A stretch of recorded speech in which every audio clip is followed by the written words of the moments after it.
So here I have the Diansheng 2x2 FTO. This kind of puzzle is also sometimes known as a cube diamond because it is a cube shape mod. These center pieces are the corner pieces. So instead of 3 orientations, they have 0.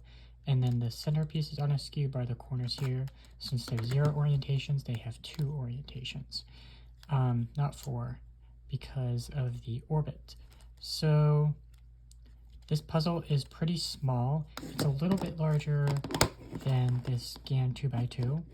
And it's a little bit smaller than the Diansheng FTO, 3x3 FTO. It's got these little divots here. I haven't noticed them too much.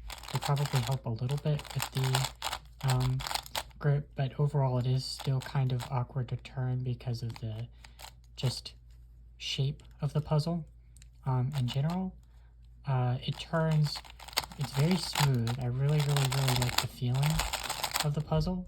It can lock up a little bit. It has like okay corner cutting, but no popping issues, which is great. The center caps can come off. You can tension it. Only half of the center caps have screws underneath, because this is only basically 4 axes that it turns around, just like a cube. Even though it looks like it turns around 8, it actually only turns around 4, because turning around that corner is the same as turning around that corner. So the white orbit, these 4 pieces have center cap, have screws, and then the other ones do not. Here you can see there are no magnets in here, but there are magnets in here. Let me put these back on. I've loosened it a little bit from what the tensions were out of the box, which helped a bit with the turning. Yes, it is significantly smaller than the... I don't know if there are any other 2x2 FTOs on the market other than the Lan, which is pretty bad, very loud, very heavy, and very big.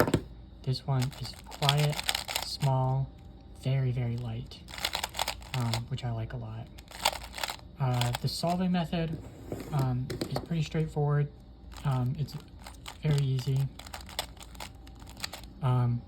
Basically, you can just kind of build a layer like this, and then you have 3 corners left over, and there are some easy algs for that. You could kind of extend that method to solving a face like that, and then these algs are all like really short. I don't know them, it's probably not worth learning them. But yeah, it's very simple. A couple other method ideas. You can reduce to 2-gen. So if you can solve this bar and somehow reduce it to 2-gen, all 2-gen states, basically all 2-gen states, if you just kind of solve the layer, you get a last layer skip. So that's another method idea. And then the last method idea is like L4E.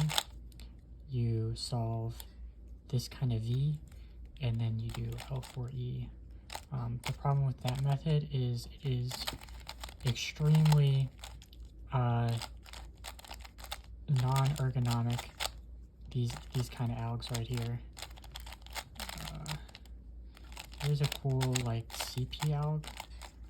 It's like that. It's like all 2-gen CP alg. But the normal CP alg, which I like this one, is a little bit easier to finger trick. Anyways, so that's the overview of the puzzle. I'll leave off with my best average of 5, which is kind of extremely lucky scrambles, and then also a mini platonic solid relay, which is something Chris Troy came up with. That's just like these puzzles, except you only use the tips of the pyramids, which is a little silly. and also some other good solves. So yeah.